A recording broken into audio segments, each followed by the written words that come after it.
بسم اللہ الرحمن الرحیم۔ السلام علیکم ورحمۃ اللہ وبرکاتہ۔ اللہم صلی علی سیدنا و مولانا محمد وعلی آلہ وصحبہ وبارک وسلم۔ معزز سامعین کرام، آج سے بعثت نبی کریم صلی اللہ علیہ وسلم کے واقعات کا ایک سلسلہ شروع کر رہی ہیں۔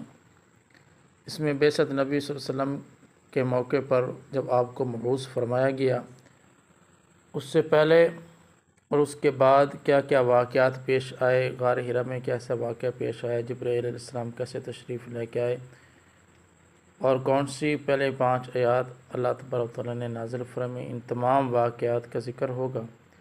آپ سے گزارش ہے چینل کو سبسکرائب، ویڈیو کو لائک اینڈ شیئر کریں تاکہ آپ تک ہماری اسلامی ویڈیوز پہنچتی رہیں۔ تو درود سلام پڑھتے ہوئے چلتے ہیں ویڈیو کی طرف۔ اللہم صلی وسلم سیدنا و مولانا محمد مبارک وسلم۔ یہ باب ان چند واقعات پر مشتمل ہے: بارگاہ نبوی میں جناب جبرائیل کا وحی لے کر آنا، سیدہ خدیجہ کا اسلام قبول کرنا، نمازوں کی فرضیت، حضرت علی رضی اللہ تعالی عنہ کا اسلام قبول کرنا، جناب زید بن حارثہ کا واقعہ، حضرت ابوبکر صدیق رضی اللہ تعالی عنہ کا اسلام قبول کرنا اور ان کی تبلیغ سے مشرف با اسلام ہونے والے حضرت ابو طالب کے پاس سرداران قریش کی آمد تاکہ وہ نبی کریم صلی اللہ علیہ وسلم کی اخلاقی مدد سے باز آ جائیں، اور حضرت ابو طالب کا انکار۔ یہ 7 ہمارے انشاءاللہ روزی ٹاپک ہوں گے اس باب میں۔ تو سب سے پہلے بارگاہ نبی صلی اللہ علیہ وسلم میں جبرائیل علیہ السلام کی حاضری۔ جب نبی کریم صلی اللہ علیہ وسلم کی عمر شریف 40 سال ہوئی تو اللہ تعالیٰ نے انہیں تمام عالموں کے لیے رحمت اور دنیا والوں کے لیے باعث سعادت بنا کر اپنی مخلوق کی طرف مبعوث فرمایا تاکہ آپ کے واسطے اور وسیلت سے مخلوق الہی گمراہی کے اندھیروں سے نکلے اور جہالت کی زندگی سے باہر آئے۔ رب کریم نے تمام مخلوق کو حکم دیا کہ وہ نبی کریم صلی اللہ علیہ وسلم کی اطاعت کرے اور ان پر ایمان لائے، اور امور دین میں نبی کریم صلی اللہ علیہ وسلم کی مددگار ہو۔ مخلوق کی طرح انبیاء و سابقین کو بھی یہ حکم ہوا کہ وہ ان پر ایمان لائیں، اور ان انبیاء سے عہد لیا کہ وہ اپنی امتوں کو نبی آخر الزمان صلی اللہ علیہ وسلم کی آمد کی بشارت دیں اور انہیں نصیحت کریں کہ وہ ان کی اطاعت کریں اور دینی امور میں ان کی مدد کریں۔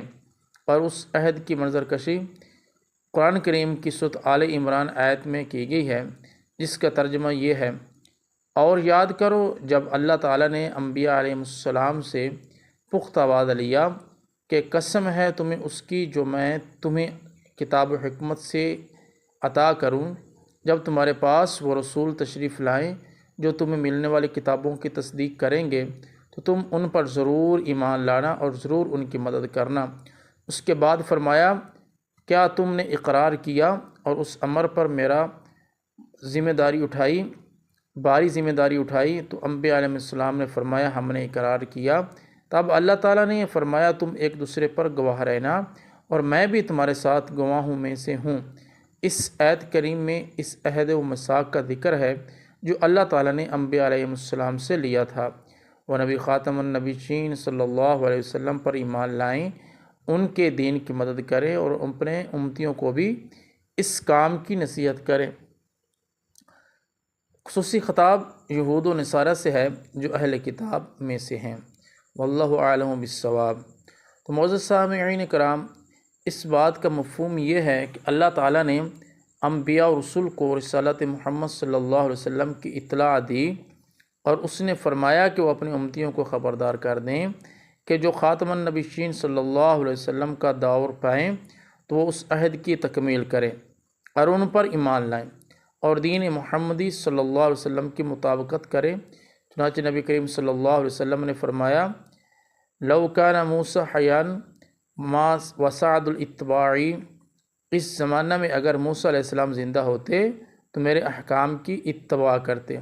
اس فرمان سے معلوم ہوتا ہے کہ آدم علیہ السلام کے دور سے جب تک ایمان لانے والوں کا سلسلہ باقی ہے، قیامت تک کوئی شخص بھی ایسا نہیں جس پر نبی کریم صلی اللہ علیہ وسلم پر ایمان لانا اور آپ کی رسالت کی تصدیق کرنا لازم نہ ہو۔ اب ہم اپنے اصل موضوع پر آتے ہیں کہ جناب جبرائیل کے وحی الہی لے کر آنے کے بارے میں کہ وہ جبرائیل علیہ السلام وحی لے کر آئے آپ صلی اللہ علیہ وسلم پر۔ امام ظاہری کے ذریعے سیدہ عائشہ صدیقہ رضی اللہ تعالی عنہ کی روایت جو ہم تک پہنچی ہے، آپ یہ ساری کیفیت تو دیکھ چکی تھیں، جو کچھ آپ سے سنا وہ سب ورقہ بن نوفل کو سنایا۔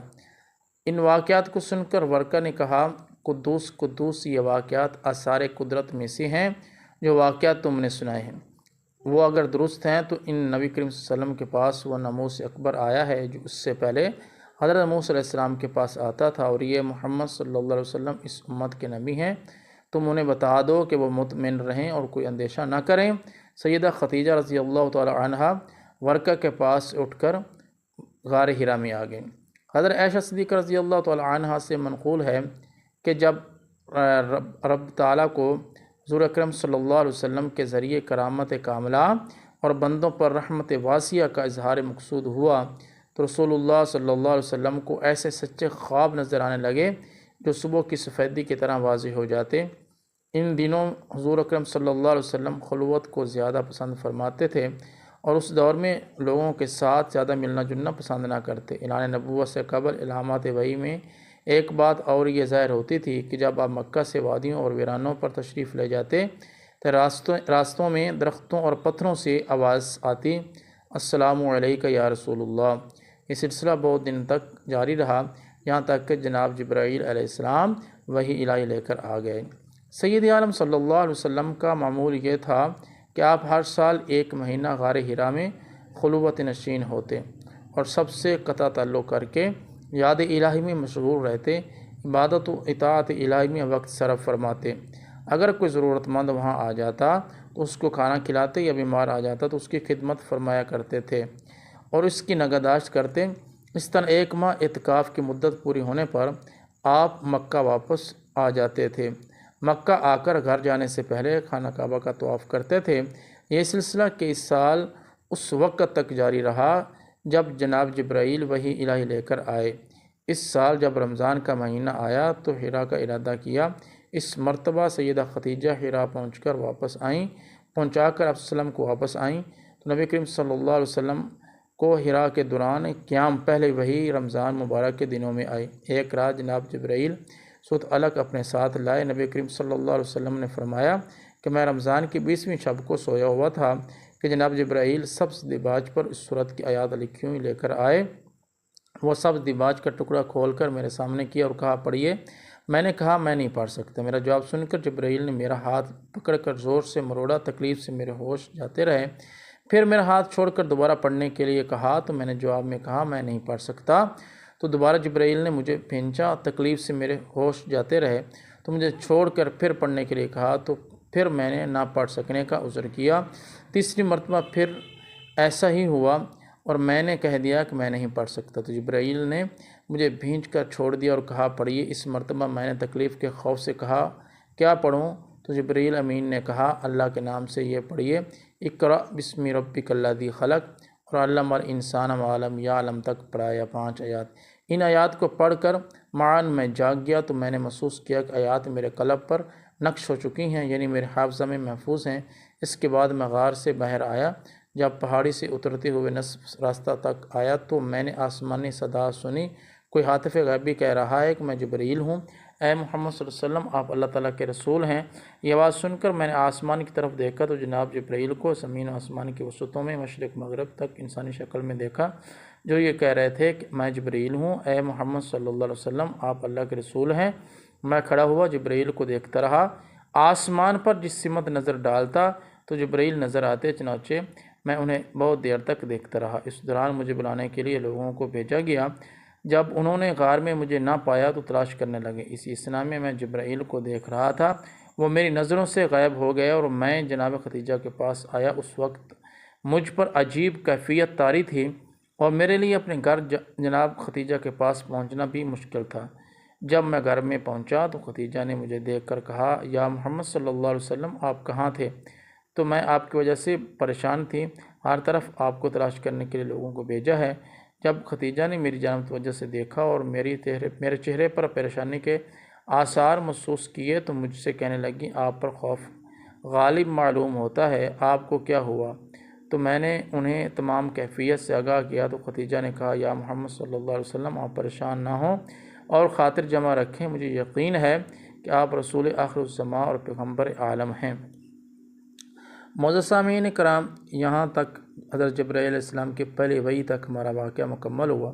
انشاءاللہ العزیز آگے ہم اگلی ویڈیو میں بیان کریں گے، تب تک ہمیں اجازت دیں۔ آخر میں آپ سے گزارش ہے کہ آپ چینل کو سبسکرائب، ویڈیو کو لائک اینڈ شیئر کریں۔